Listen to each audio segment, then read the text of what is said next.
पिछले भाग में आपने सुना किस तरह महर्षि नारद की भविष्यवाणी ने मुझे जन्म लेने से पहले ही भगवान बना दिया था। अब आपको आगे की कहानी सुनाता हूँ। इसी बीच एक और घटना घटी। एक रात घबराया हुआ छंदक आचार्य के घर पहुंचा। रात्रि का यौवन लगभग ढलने की ओर था। ब्राह्म मुहूर्त के कुछ पहले ही जग जाने वाले आचार्य गहरी नींद में थे। छंदक ने उन्हें जगवाना चाहा। पहले मारुति ने आनाकानी की, किंतु शीघ्र ही छंदक के बढ़ते प्रभाव के समक्ष वह नतमस्तक हो गया और अपने पिता को जगाकर ले आया।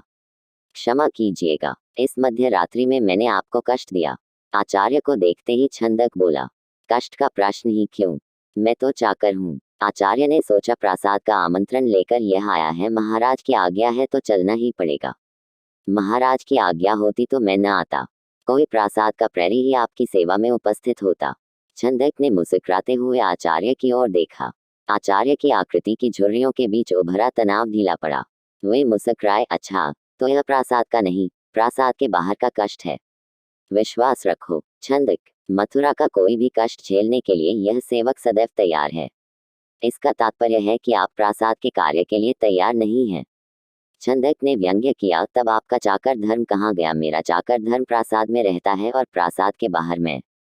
प्रासाद में मेरी विवशता है और बाहर मेरी स्वतंत्रता। कहाँ है आज मथुरा में स्वतंत्रता? छंदक बोला। उसे लगा कि वह हरि भजन को आया है और कपास ओटने लगा है। उसने शीघ्र ही बातों का सिलसिला दूसरी ओर मोड़ा। मैं आपसे कुछ गंभीर मंत्रणा करने आया हूँ। आचार्य ने मारुति को संकेत से हट जाने के लिए कहा।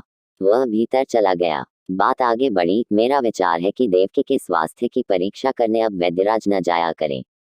क्यों? वह कंस का 100% आदमी है। उसके रहते हमारी योजना पूरी नहीं हो सकती। पर उसे हटाया भी तो नहीं जा सकता। आचार्य बोले। वह भी कौन कहेगा उसे हटाने के लिए? और किससे कहेगा? इस बात को किसी तरह हमें देवकी के कान में पहुंचाना है कि वह स्वयं एक लिखित आवेदन करे कि वह अपने स्वास्थ्य की परीक्षा किसी पुरुष से नहीं कराना चाहती। बस इतने से काम बन जाएगा। छंदक ने कहा। इसके अतिरिक्त वैद्यराज को हटाने का दूसरा बहाना भी नहीं बनाया जा सकता। जो ही आवेदन पत्र आएगा, कंस मुझसे अवश्य सलाह लेगा। पर यह कार्य भी सरल नहीं है। कारागार में किसी सूचना को पहुंचाना, बाप रे बाप, वहां महाराज की आज्ञा के बिना पंख भी नहीं फटक सकता। काम हो सकता है, यदि आप प्रलम से कहें। वह कोई न कोई उपाय अवश्य निकाल लेगा। प्रलम से? आचार्य चकित रह गए। क्यों मुझे तुम सर्प के बिल में हाथ डालने के लिए कहते हो? आप गलत समझते हैं। महामात्य तो पहले से ही कंस से ढकी है और अब तो उसका दुख दूना हो गया है। इधर बराबर उसकी उपेक्षा हो रही है। हर बात में अब महाराज मुझसे ही सलाह लेते हैं। उसके संबंध में खुलेआम कहते हैं कि इसकी वृद्धता का प्रभाव इसकी बुद्धि पर भी पड़ गया है। अब वह भी लड़खड़ाने लगी है। इसका तात्पर्य हुआ कि अब प्रलम सबसे अधिक तुमसे ही जलता होगा। निश्चय ही, छंदक बड़े विश्वास से बोला। वह एक दिन मुझसे ही कह रहा था कि आपने मेरा कार्य तो संभाल ही लिया है, अब पद भी संभाल लीजिए। अब मैं अपने दायित्व से मुक्त होकर संन्यास लेना चाहता हूँ। तब तुमने क्या कहा? कहा कि ईश्वर चाहेगा तो यह भी शीघ्र हो जाएगा। बड़े विचित्र हो जी, सीधे सीधे कह दिया तुमने। न कहता तो क्या अपने संबंध में संदेह पैदा कराता? छंदक की आकृति पर एक कूटनीतिज्ञ आभा उभर आए। प्रासाद के सभी लोग मुझे प्रासाद का व्यक्ति समझते हैं और मैं इस छवि को जरा भी विकृत होने देना नहीं चाहता। गर्गाचार्य ने बताया कि उसी दिन से छंदक का वह लोहा मान गए। पर जैसा कि उन्होंने कहा था, यह कार्य सरल नहीं था।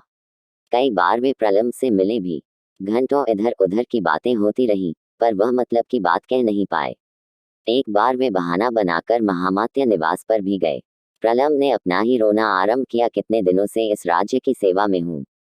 इसके पहले भी हमारे पूर्वजों ने इस सिंहासन की सेवा में अपनी निष्ठा अर्पित की थी। आप तो सब जानते ही हैं आचार्य जी। पर आज मैं जितना संदेह की दृष्टि से देखा जाता हूँ, शायद दूसरा नहीं। इतनी उपेक्षा और अवमानना के बाद तो यही इच्छा होती है कि इस चाकरी को तिलांजलि दूं और संन्यास ले लूं। इस समय एक आंधी चल रही है महामत्य। चुपचाप बैठे रहिए, इसे सिर पर से निकल जाने दीजिए। आचार्य ने ही मुझे बताया था कि इसके बाद कुछ समय तक प्रलम कुछ सोचता रहा। फिर अचानक बोलने लगा। आप देखिए न, वह श्रेष्ठ ही छंदक अब कंस का सब कुछ हो गया। याद है न, महाराज उग्रसेन के बंदी बनाए जाने के समय उसने कैसा तांडव किया था? सब याद है। आज वही महाराज की नाक का बाल है। जाने कौन सा मंत्र उसने पढ़ा दिया है। अब देवकी एवं वसुदेव पर पहरा और गहरा कर दिया गया है। पहरा जो गहरा किया है वह तो किया ही है, पर एक आश्चर्य और हो रहा है। एक पुरुष वैद्य को युवती के गर्भ निरीक्षण के लिए भेजना क्या उचित है? वह भी एक ऐसी युवती जो राजवंश की हो, महाराज की सगी बहन हो। सुना है वसुदेव इससे बहुत दुखी हैं। यह आपको कैसे पता? उड़ती खबर है, पर किसी से कहिएगा नहीं। आचार्य ने चारा फेंका, किंतु स्थिति का पंछी जाल में नहीं आया। प्रलम सोचने अब बताए, इतना अनुचित कार्य। पर कहूं भी तो किससे कहूं, और कौन सुनने वाला है? फिर वह वैद्यराज भी आजकल महाराज से काफी चिपका है। उसके संबंध में कुछ कहना खतरे से खाली नहीं। उस दिन भी आचार्य खुलकर कुछ कह नहीं सके। उन्हें लगा कि प्रलम से इस तरह की चर्चा करना ही व्यर्थ है। अपने संबंध में स्वयं चिंतित व्यक्ति दूसरों की चिंता का क्या कर सकेगा? 2 या 3 दिनों के बाद ही उस आवेदन पत्र पर विचारार्थ मंत्रणा समिति की बैठक आहूत हुई। निश्चित है कि वह आवेदन 1 या 2 दिन पहले ही महाराज को मिल गया था। समिति में मात्र 3 ही व्यक्ति छंदक, प्रलंब और प्रद्योत आमंत्रित थे। पूरी शब्दावली तो मुझे याद नहीं है, किंतु मेरी माँ ने जहाँ तक मुझे बताया है, पत्र इस प्रकार था। अग्रज श्रेष्ठ, आरंभ में ही मैं यह स्पष्ट कर देना चाहती हूँ कि मैं यह पत्र नितांत व्यक्तिगत लिख रही हूँ, और वह भी अपने अग्रज को। यह सर्वविदित है कि मेरे और आपके संबंध अब 2 संदर्भों में हैं। एक तो आप मेरे बड़े भाई हैं और मैं आपकी अभागिनी छोटी बहन। दूसरे, आप मेरे राजा हैं और मैं कारागार में पड़ी आपकी दुर्भाग्यग्रसित प्रजा। यह भी बात प्रत्यक्ष है कि मेरा अभाग्य विशुद्ध मेरा है, वह आपकी ओर से थोपा नहीं गया है। कितनी विचित्र विडंबना है कि आपके तथाकथित संहारक को जन्म लेने के लिए आखिर मेरा ही कुक्ष था। इतने बड़े प्रदेश में किसी और के जिम्मे यह दुर्भाग्य नहीं पड़ा, अन्यथा मैं यह कष्ट क्यों भोगती? जितनी आत्मीयता और प्यार पाती रही थी, पाती रहती। मैं कभी भूल नहीं सकती कि विवाह के बाद आपने मेरा मांगलिक रथ हाँका था। कितनी आत्मीयता पाती रही हूँ। आज भी सोचती हूँ तो मन भर आता है। काश यह दुर्भाग्य मेरे साथ न लगा होता तो आज सुख से स्वर्ण हिंडोले पर झूलती राजपरिवार के आनंद का भागीदार बनती। पर लगता है कि यह सब नियति को फूटी आंखों नहीं सुहाया। आज कारा में पड़ी हूँ, संसार से अलग थलग, पति के अतिरिक्त कोई साथी नहीं। पहले तो प्रतिहारियों से ही कुछ बातें हो जाया करती थी, पर अब वे भी बात करने से कतराते हैं। सन्नाटे को झेलती और एकांत को भोगती रह जाती हूँ। कारा की ऊंची मुंडेर से जब कोई पिक हमारी इस दशा पर चीखता है, तब लगता है हमसे सहानुभूति रखने वाला या हमें समझने वाला भी कोई है। फिर भी इस सारी परिस्थिति के संबंध में मुझे कुछ नहीं कहना है, पर जो कहना चाहती हूँ उसे कैसे कहूँ? सोचती हूँ, चुप रहने से अपने से अधिक आपके प्रति अन्याय होगा। हमें आपकी आज्ञा शिरोधार्य थी। अब तक अपने शिशु के जन्म की सूचना मेरे पूज्य पति स्वयं द्वारपालों को देते थे। कितना निष्ठुर यह काम था। कलेजे पर पत्थर रखकर किया जाता था। इस कार्य में कभी कोई चूक नहीं हुई। फिर भी इस बार के गर्भस्थ शिशु के संबंध में आपकी ओर से बड़ी सावधानी बरती जा रही है। आपके आदेश पालन के प्रति हमारी निष्ठा पर ऐसा अविश्वास क्यों? फिर भी हम समझते हैं कि आप हमारे अन्नदाता हैं, जीवन रक्षक हैं। जो कुछ भी करते होंगे हमारे शुभ के लिए ही करते होंगे। किंतु जब वैद्यराज मेरा परीक्षण करने आते हैं, मैं लज्जा से गर जाती हूँ। हे प्रभु, आज मेरी यह स्थिति कि कोई पर पुरुष मेरे तन का स्पर्श करे। यद्यपि मैं वैद्यराज के संबंध में कुछ कहना व्यर्थ ही समझती हूँ। भैया, आखिर मैं भी आपके साथ ही राजपरिवार में पली हूँ। मेरी सुलगती हुई इज्जत के धुएं से क्या राजपरिवार के मुख पर कालिख नहीं लगेगी? दूसरा निवेदन मैं एक प्रजा की स्थिति से अपने राजा से करना चाहती हूँ, क्योंकि प्रजा को राजा से न्याय मांगने का पूरा अधिकार है।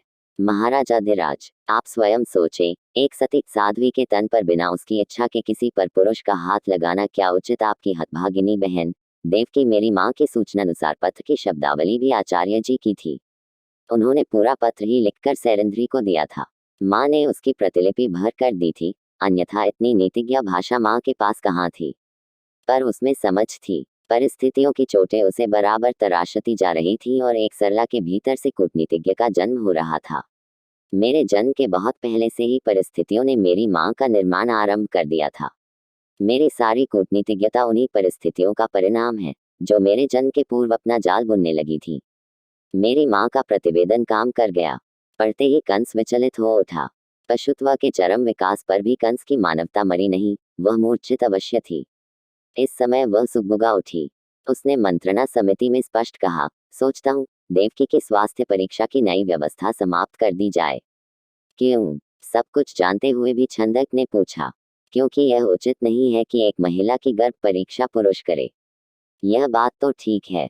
छंदक की स्वामी भक्ति का नया दृश्य आरंभ हुआ, किंतु मैं गर्भ परीक्षा समाप्त करने के पक्ष में नहीं हूँ। हाँ, वैद्यराज को हटाकर आप किसी महिला को नियुक्त कर सकते हैं, क्योंकि सजगता जहाँ भी लड़खड़ाए विपत्ति उत्पन्न हो सकती है। कंस सोच में पड़ गया। एक नितांत विश्वस्त व्यक्ति को हटाकर दूसरे को रखने का तात्पर्य था उस व्यक्ति के प्रति अविश्वास करना। इससे वैद्यराज नाराज भी हो सकते थे।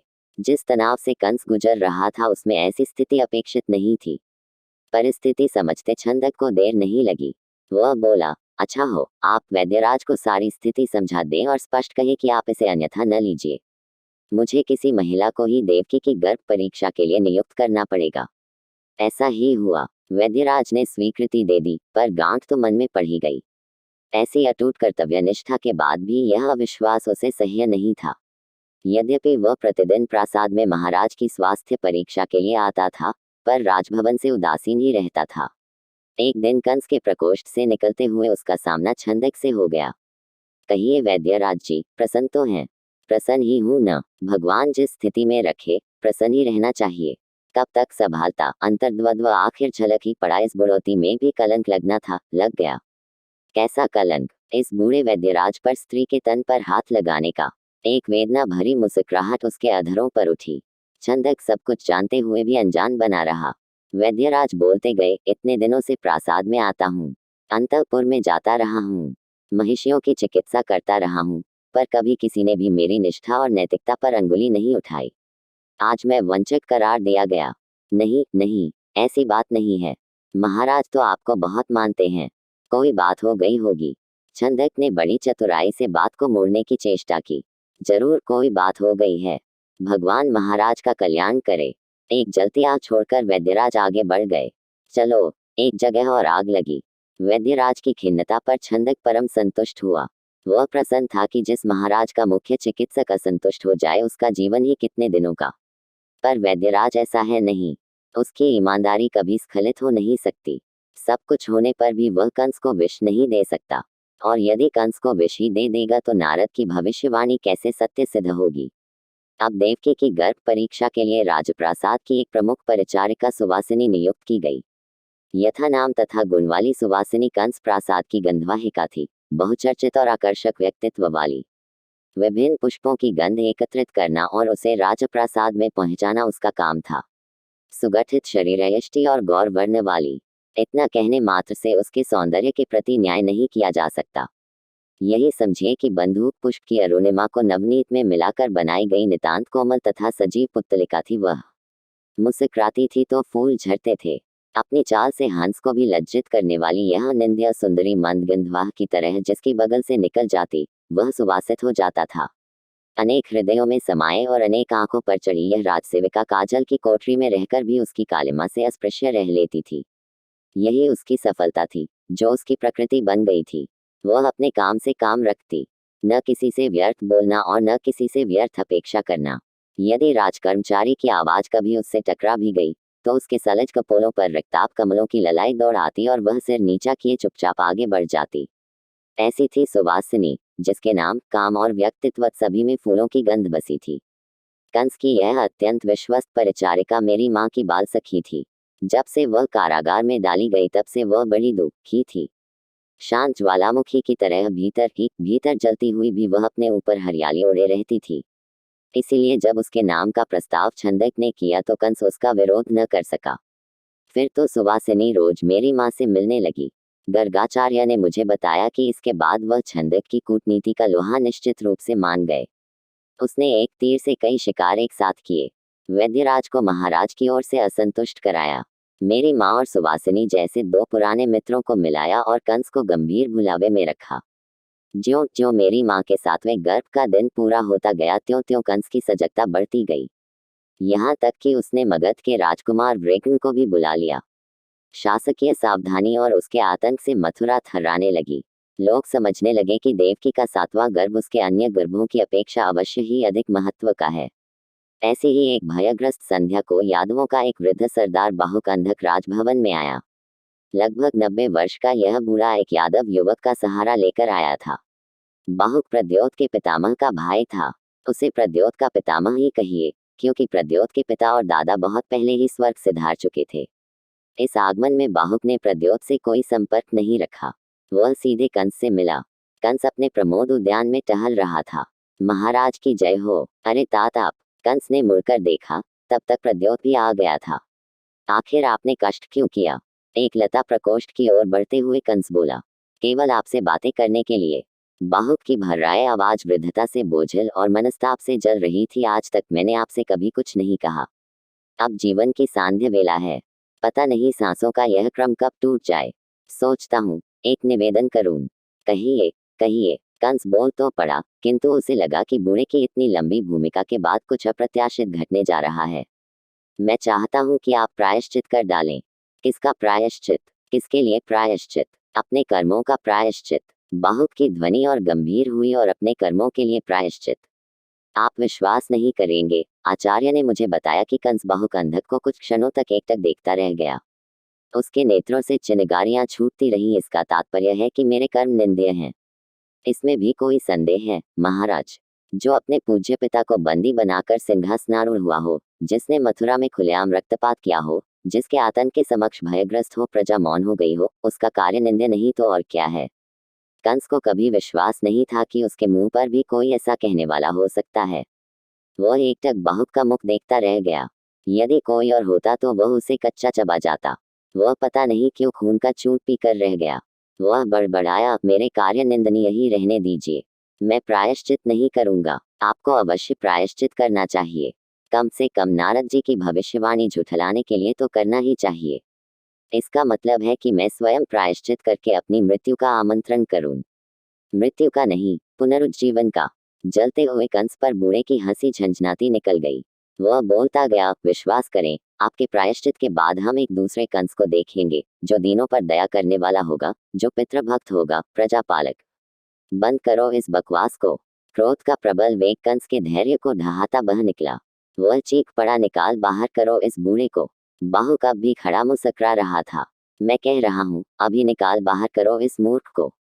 इस बार कंस ने प्रद्योत को स्पष्ट आदेश दिया। वह आपे से बाहर हो रहा था। नीच चला है बुद्धि सिखाने। प्रद्योत बाहुक की भुजा थामकर उसे द्वार की ओर ले चलते बोला, कृपा कर इस समय चले जाए, अन्यथा अनर्थ हो जाएगा। बाहुक लौट तो पड़ा, पर आवेश में बड़बड़ाता जा रहा था, यह मैं नहीं बोल रहा था कंस। मेरी वाणी में तुम्हारी दीन, दुखी और प्रताड़ित प्रजा बोल रही थी। यह मेरा अपना अपमान नहीं है, प्रजा के विवेक का अपमान है, उसकी आकांक्षा का अपमान है। उसकी अस्मिता अंतिम बार भूख लुंठित हुई है। चल चल, देख लूंगा प्रजा की अस्मिता को। कंस क्रोध से यह कांप रहा था। लगता है नारद की भविष्यवाणी पूरी होकर ही रहेगी। बूढ़े की आवाज और तेज हुई। जब तक कंस के हाथ में असी है, नारद की भविष्यवाणी कभी पूरी नहीं होगी। सुवासिनी कारा में मेरी माँ से मिलती रही। पहले तो वह उससे कटी कटी रहती थी, फिर आखिर नारी थी, अपनी सारी दुर्बलताओं को लिए हुए सुगंध बिखेरने वाली नारी। धीरे धीरे मेरी माँ की परिस्थिति से द्रवित होने लगी। एक दिन मेरी माँ ने आर्त नेत्रों और भरे कंठ से उससे कहा था, सुवासिनी, बचपन के वे दिन याद हैं जब हम दोनों राजकीय उद्यान में साथ साथ खेलते थे। तब तुम्हारी माँ फलों की गंध बटोरा करती थी और तुम छाया की तरह मेरे साथ लगी रहती थी। हाँ, याद है, सुवासिनी ने कहा। आज सोचती हूँ, कारा के इस अंधकार में वह छाया भी मुझसे अलग हो गई। अलग नहीं, वरन आप में समा गई। यदि समा गई होती तो अवश्य ही वह मेरी पीड़ा का अनुभव करती। आप कैसे समझती हैं कि वह आपकी पीड़ा का अनुभव नहीं करती? तुम्हें यह भी याद होगा कि एक दिन उद्यान भृत्य तुम्हें अपने साथ लेकर वृंदावन चला गया था। मुश्किल से 2 घड़ी तुम नहीं मिली। तहलका मच गया। तुम्हारी माँ रोते रोते व्याकुल हो गई। लोगों ने उसे बहुत समझाया, पर वह जरा भी नहीं मानी। उसने अपना सिर पटक पटक कर फोड़ डाला था। उसे विश्वास हो चला था कि उसकी फूल सी प्यारी बच्ची को कोई गंधर्व उठा ले गया। मात्र 2 घड़ी का अंतराल। हाँ, याद है। सुवासिनी मौन मेरी माँ को देखती रही। गंधर्व द्वारा उठा ले जाने की आशंका से तुम्हारी माँ व्याकुल हो गई थी, और वह भी मात्र एक बार उठा ले जाने पर। किंतु मेरी नियति देखो, मेरे नवजात शिशु को हर बार यमराज उठा ले जाता है, फिर भी मैं अपना सिर नहीं फोड़ पाई। जानती हो किस लिए? सुवासिनी मौन थी। इसलिए नहीं कि तुम्हारी माँ से मेरे मन में कम छटपटाहट है, इसलिए भी नहीं कि मेरा वात्सल्य तुम्हारी माँ से दुर्बल है, वरन मात्र इसलिए कि महामुनि नारद की भविष्यवाणी का विश्वास मुझे मरने नहीं दे रहा है। जब नवजात शिशु मुझसे छीना जाता है तब लगता है जैसे कोई मणिधर नाग की मणि छीन रहा हो। मैं फुफकारती हूँ, फन भी पटकती हूँ, पर कुछ कर नहीं पाती। मुझे मृत्यु से अधिक जीवन की विवशता ने परेशान किया है। सुवासिनी। सुवासिनी चुपचाप सुनती रही। मेरी माँ भावुकता में बोलती चली गई, एक बात मेरी मानोगी, सुवासिनी? क्या तुम अभी तक अविवाहित हो? कभी विवाह मत करना। प्रेम करना, प्रेम का विस्तार देना, पर उसके घनत्व में कभी मत उलझना, क्योंकि प्रेम के विस्तार में मोहकता होती है और घनत्व में मोह। विस्तार में विनिमय की संभावना रहती है और घनत्व में एकमात्र समर्पण। विस्तार में स्वतंत्रता रहती है और घनत्व में सबसे अधिक पराधीनता। यह सत्य है कि वह पराधीनता भी बड़ी अच्छी लगती है। उसका प्रतिफल जिस सीमा तक सुखदायी होगा, उस सीमा तक दुखदायी भी हो सकता है। तू अपनी माँ के लिए जितनी प्यारी थी, मैंने देखा, वियोग के समय तू माँ के लिए उतनी ही दुखदायी हो गई थी। सुवासिनी शायद कारा में मिली पहली महिला थी जिसके समक्ष माँ इतना खुली थी। माँ की आर्द्रता ने उसे अच्छी तरह भिगो दिया था। अब वह माँ के काफी निकट थी, पर कर क्या सकती थी? उसके हाथ पैर बंधे थे। कंस की शंकाकुलता की हजार हजार आंखें हवा में उड़ रही थीं। पता नहीं कौन सी आंख उसे देख रही है। सोचते ही वह कांप उठती थी। नित्य कारागार में आने की बाध्यता के कारण सुवासिनी और प्रद्योत में निकटता बढ़ती गई। यद्यपि प्रद्योत विवाहित था और सुवासिनी अविवाहित, एक और प्रगल्भ यौवन और दूसरी ओर उद्दाम सौंदर्य, यह अग्निकृत संयोग बहुत दूर तक नियंत्रित रहा। कई बार प्रद्योत ने प्रस्ताव किया और हर बार सुवासिनी बड़ी गंभीरता से टाल गई। एक दूसरे के आकर्षित होने पर भी गंभीर प्रशासनिक तनाव में प्रेम के लिए अवसर ही कहाँ। आखिर वह निर्णायक घड़ी आ पहुंची। मध्य रात्रि के कुछ ही क्षण बाद सुवासिनी ने सूचना दी कि देव की पीड़ा से कराह रही है। गर्भस्थ शिशु जन्म लेने वाला है। कारा के चारों ओर पहरा और कड़ा कर दिया गया। उसी समय आचार्य, महामत्य, प्रलंब और छंदक को प्रासाद में बुलवाया गया। मैं समझता हूँ कि जन्म लेते ही उस शिशु को काटकर धरती में गाड़ दिया जाए। कंस की आंतरिक व्यग्रता का यह प्रस्ताव था। किंतु इससे क्या होगा? आंखों पर पट्टी बांधे छंदक ने कहा, मैं चाहता हूँ कि मथुरा देख ले कि नारद की भविष्यवाणी कंस द्वारा कैसी पादाक्रांत होती है। किंतु नारद ने तो 8वें शिशु के लिए भविष्यवाणी की थी। प्रलंब बोला, यही तो रहस्य है, एक गंभीर रहस्य। छंदक बड़े जोर से हंसा। उसकी प्रगल्भ हंसी निशीथ की शून्यता चीरती कक्ष के बाहर निकल गई। प्रलंब कुछ समझ नहीं पाया। उसने आचार्य से पूछा। आचार्य सब कुछ जानते हुए भी अनजान बन गए। तब तक छंदक कंस की ओर कुछ गंभीर मंत्रणा के लिए बढ़ा। उसने उसके कान में कुछ कहा। कुछ क्षणों तक कंस कुछ सोचता रहा, फिर बोला, जन्म लेते ही वह शिशु मेरे पास आएगा और सूर्योदय के बाद ही उसकी मृत्यु का समारोह होगा। प्रजा भी देख ले कि उसके स्वामी की तलवार का पानी अभी उतरा नहीं है। हे भगवान! अचानक प्रलंब के मुख से निकल पड़ा। शायद पालतू कुत्ते की तरह छंदक की हर बात मानने के लिए कंस को लाचार देखकर ही वह बोल पड़ा था। किंतु उसके इतना कहते ही कंस डपट पड़ा, क्या भगवान भगवान करता है? यह बूढ़ा पागल हो गया है।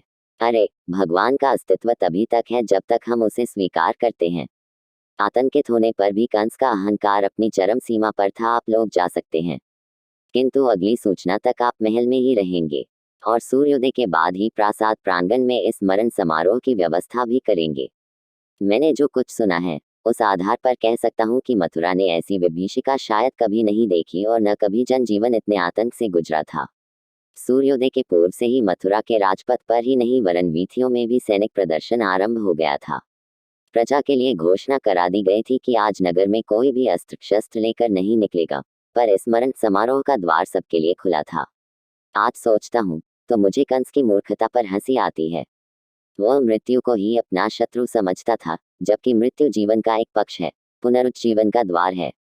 जन्म हमारे शरीर का होना है, मृत्यु शरीर का न होना है। इस होने और न होने के बीच का विस्तार ही तो जीवन है। जन्म के साथ ही मृत्यु की अनिवार्यता लग जाती है। जातस्य ही ध्रुवो मृत्यु। जब आप मृत्यु को ही शुभ मान लें तब तो लगेगा ही कि हर क्षण शुभ आपके साथ है। कितनी विचित्र बात है, शत्रु आपके साथ हो और आप व्यग्र न हो, तनाव में न हो, यह कैसे हो सकता है? यही स्थिति मेरे मामा कंस की थी। हर क्षण विकराल शत्रु की तरह उसे मृत्यु दिखाई पड़ती थी। वह पागल हो गया था। यह उसका पागलपन ही था न, जो उसने समारोहपूर्वक मेरे अग्रज की हत्या की। उसने उसके अंग के अनेक टुकड़े किए और एक कटघरे में लाए गए सिंह को उन भागों को अपने हाथों से खिलाया। उसके भीतर तो छंदक की आवाज गूंज रही थी कि यदि इस बालक को काटकर ही फेंक दिया गया तो वह जुड़कर पुनः जी उठेगा। कंस को लग रहा होगा कि वह अपनी मौत को सिंह के उदर में डाल रहा है, पर उस मूर्ख को यह पता नहीं था कि उसकी मृत्यु तो स्वयं उसके भीतर जी रही है। उस क्रूरता को मेरे पिताजी देख नहीं पाए। उन्होंने आंखें बंद कर लीं। यदि वे उस स्थान से हट सकते तो निश्चित ही कहीं चले जाते, पर ऐसा वे कर नहीं सकते थे। सारी प्रजा इस क्रूरता के पागलपन पर थूक रही थी, पर वह जड़वत खड़ी थी और यही उस समय उसकी नियति थी। यह पागलपन बंद करो, मथुराधीश। महाराज उग्रसेन की गरिमा पर ऐसा कीचड़ मत उछालो। लोगों ने देखा, भीड़ के बीच से बूढ़ा बाहुकंधक चीखता हुआ एक लेकुटी के सहारे बेहद कांप रहा था। निश्चित ही संपूर्ण भीड़ बाहुक के कंठ से चीख रही थी। उसका सारा क्रोध बाहुक के व्यक्तित्व में ही कंपायमान था। भूचाल के पहले धक्के की तरह कंस स्तंभित रह गया। फिर स्वयं को संभालते हुए बोला, निकाल दो इस बूढ़े को। इसकी बुद्धि भ्रष्ट हो गई है। मेरी बुद्धि नहीं, कंस तुम्हारी बुद्धि भ्रष्ट है। आज भले ही जनता आतंक से दबी हो, भविष्य तुम पर थूकेगा, इतिहास तुम पर थूकेगा। इतिहास, हा हा हा। कंस का अट्टहास पागलों की भांति लड़खड़ाया। इतिहास मेरी मुट्ठी में है और भविष्य मेरी असी से टुकड़े टुकड़े हो चला है। यह जघन्य समारोह कंस के प्रति अपरिमित घृणा बिखेरकर समाप्त हो गया।